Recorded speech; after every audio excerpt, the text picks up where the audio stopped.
Hey guys, it's Bree. Welcome back to #BSB. Now before I jump into this video, give it a thumbs up because you know you're gonna like it. Subscribe to my channel and follow me on Instagram @SincerelyRare. Now I know it's been a long time. It's been like such a long time since I dropped some business school content for you guys. But honestly, life has been lifing, the world has been whirling, and MLT's been time consuming. But with all that's been going on, I've been doing a lot of self-reflection, and there's a lot of things I wish I knew about this process before diving into it, before jumping into it, you know? I just wanted to hop on here and share 7 things I wish I knew before pursuing an MBA. So let's jump right in.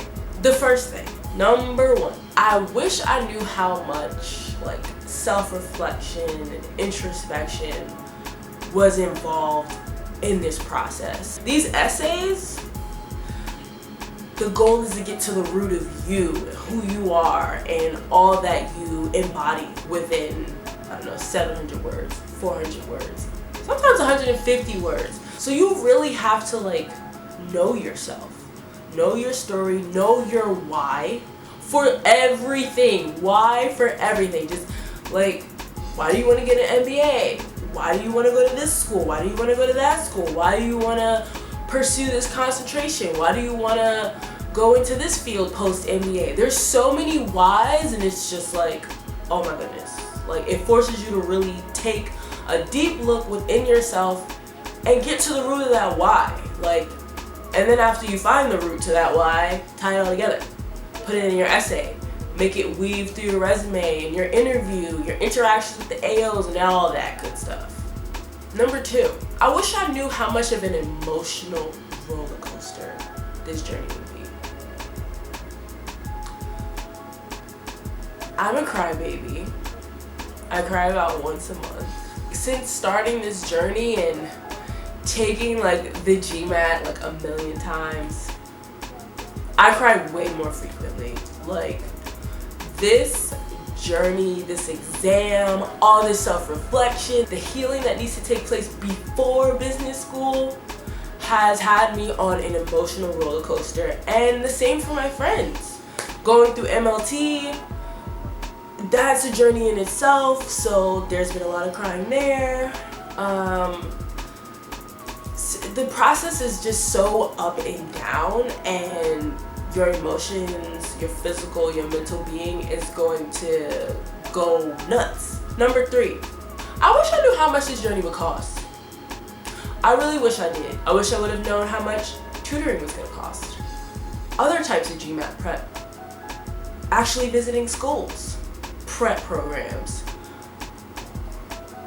When this process is over, I'm going to calculate every GMAT material that I've purchased, every tutor that I've invested in, all the hours and the months, every GMAT exam that I've taken, every school I've traveled to, and accommodations plus food to stay there for the weekend or day or whatever, and all the spa days. I'm counting the spa days because typically before my GMAT I have a spa day. So that type of meditation, relaxation, whatever method you choose to indulge in before your GMAT, depending on how many GMATs you take, that will add up. So yeah. Number 4, how supportive or unsupportive friends would be. Dear friends, to the supportive and the non-supportive ones, to the ones that understand that I'm studying for the GMAT, I can't have a social life, to the ones that don't understand. I love you all. I want to make countless memories with you. I want you to invite me places and I say yes, but unfortunately, when I say I have a practice exam, that means I need to study the days leading up to the practice exam, relax the day of the practice exam and the night before, and then take the practice exam. When I say I have the GMAT exam, it's basically the same thing. Study up until the days of the actual exam.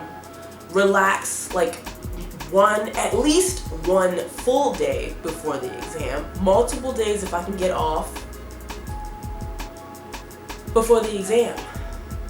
I need to get my mind in a good state. I need to be relaxed. I need to reduce all anxiety before taking that exam. As all my faithful viewers know, the GMAT has been my toughest hurdle. And it doesn't help when I have friends who give me grief about not being able to participate in things. When I'm on a break from studying, cool, I will indulge. 5, how much easier this process may or may not have been if I had a mentor or a close friend to kind of like guide and support me through the way early on. I wish I would have known someone who's like been really like close to someone who's gone through this process, because if I had, maybe I would have worked to get my GMAT to a 650 before applying to MLT. Maybe I wouldn't have tried to do it at the same time. Maybe I would have been more strategic on my studying. I would have been more strategic on my spending. I would have saved up and invested in a tutor early on instead of jumping into a class, Manhattan Prep being super advanced. Those 2 areas, spending, being strategic on my spending and being strategic on how like I structure my path to get to where I am today, would have been a lot easier, not as rocky, probably not as expensive as it has been. Number 6, how important or how much easier it would have been if I stayed in my last job. Didn't have as many responsibilities. I left work at 5.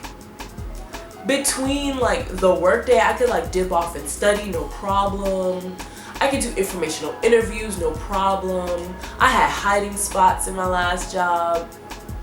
Pretty convenient and easy to juggle all that I'm doing right now. Never had any complaints about like staying at work, being mentally drained. Yes, some days were mentally taxing, especially when I used to travel for conferences. But my current job is so inconsistent. Some days I leave at 5:30. I never leave at 5. Some days I leave at 5:30. Sometimes I leave at 6. Sometimes I leave at 7. Sometimes I'm there till 9. So that inconsistency in my schedule, some days are light, some days are crazy busy. It causes me not to study. Number 7, exactly how much time would go into this process. I started my journey technically in fall of 2015. It's fall 2018, y'all. 3 years. Most of that time was spent on the GMAT, focusing on the GMAT. The other piece was solidifying my story. Why I want to get an MBA, like really understanding why do I want to get an MBA. And I beautify that story more and more as I talk about it, as I've been going through this journey, as I've been networking with AOs and etc. So definitely grateful for the past 3 years. Like I said, it's been a whole self-reflective type journey. Self-reflection that was much needed.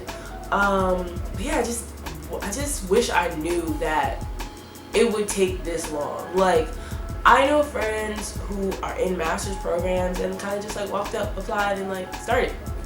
But like this MBA process is so different. It's special. It's beautiful in its own way. But again, if I had known that, I would have been more mentally prepared for it and more strategic, like I said earlier. That I'm noticing that strategy is key in everything, especially in this process.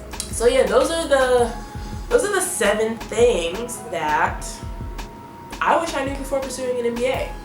If you on the other side of the screen has anything that you wish you knew or that you want to share that you wish you knew before pursuing on your own personal MBA journey, if you are interested in embarking on this journey to business school, definitely drop a line in the comments. Make sure you like this video, give it a thumbs up, because you wouldn't have watched it this far if you didn't like it, and subscribe to my channel. But when you do, make sure you tap the bell so you get notifications every time I upload a new video. Till next time, bye guys.